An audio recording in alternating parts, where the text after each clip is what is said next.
Very early in the morning, we got information that in this church, while distributing food, palliative, and other things to members of the public, that there was a stampede.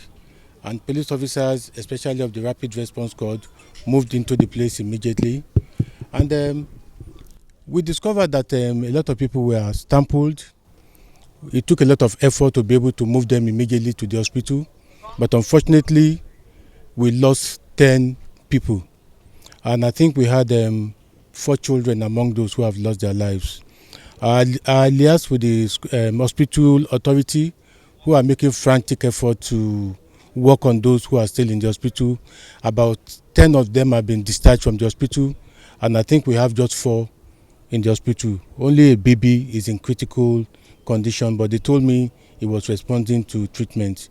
And we have made frantic effort to evacuate this place, because even when we came here, we still found over 1,000 or more people still struggling to come in for the palliative. But so far so good. Situation is calm.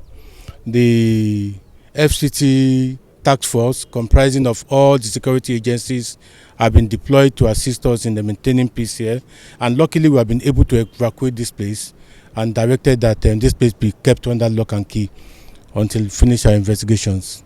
We have said it time and time again. If you are having this kind of ceremony, this kind of occasion where you are going to invite a lot of people, events, palliative giving out, contact the security agencies, the police, the civil defense, contact us so that we can bring in people to assist you to maintain the crowd.